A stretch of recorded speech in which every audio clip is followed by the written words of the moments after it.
Hello student, स्वागत है आपका मेरे चैनल EN एजुकेशन में। तो स्टूडेंट, कल हमने पढ़ा था इंट्रोडक्शन ऑफ एनाटॉमी।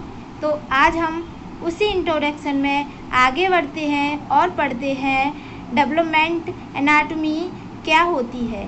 प्रेगनेंसी से लेकर एडल्ट लाइफ तक बॉडी में होने वाले स्ट्रक्चर चेंजेस की स्टडी की जाती है। इसके आगे बढ़ते हैं।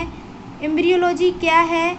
एम्ब्रियोलॉजी के अंतर्गत एम्ब्रियो के डेवलपमेंट की स्टडी की जाती है, अर्थात प्रेगनेंसी स्टार्ट होने से लेकर 8 सप्ताह तक होने वाले चेंज की स्टडी की जाती है।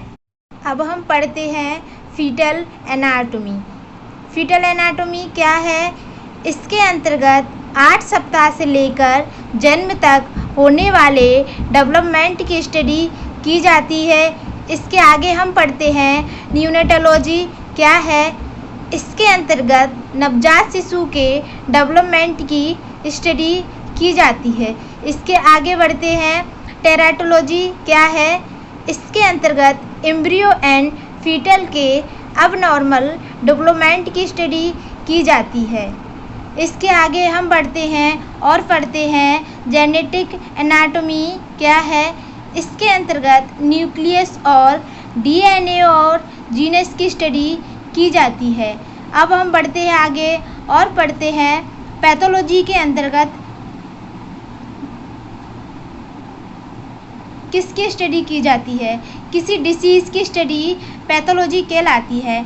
तो जो भी डिसीज़ होती हैं उन सब की स्टडी हम पैथोलॉजी के अंतर्गत पढ़ते हैं। अब हम इंट्रोडक्शन में आगे बढ़ते हैं। एनाटॉमी एंड फिजियोलॉजी के इंट्रोडक्शन में आगे बढ़ते हैं और जानेंगे इनमें कौन कौन से सिस्टम हैं। फिर बाद में हम उन सारे सिस्टम को डिटेल में कवर करते हैं। एनाटॉमी एंड फिजियोलॉजी के अंतर्गत फॉलोइंग सिस्टम की स्टडी की जाती है।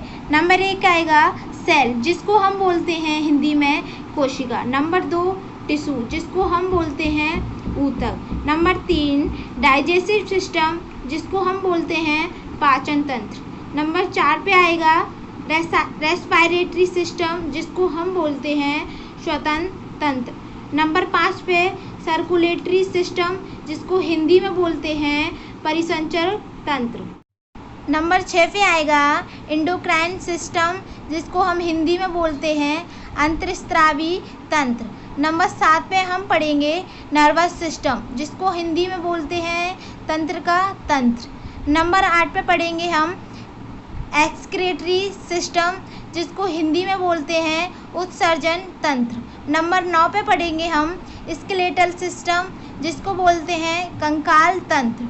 नंबर 10 पे पढ़ेंगे हम मस्कुलर सिस्टम, जिसको बोलते हैं मांसपेशी तंत्र। नंबर 11 पे पढ़ेंगे हम रिप्रोडक्टिव सिस्टम, जिसको हम बोलते हैं हिंदी में प्रजनन तंत्र।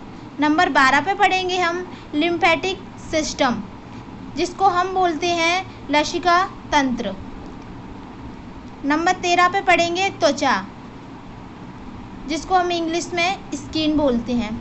ये सारे सिस्टम स्टूडेंट मैं आपको एक एक से कवर कराऊंगी और साथ में हैंड राइटिंग नोट्स भी प्रोवाइड कराऊंगी आपको। अगर मेरा वीडियो पसंद आया हो तो मेरे चैनल को शेयर करो, सब्सक्राइब करो और लाइक करो।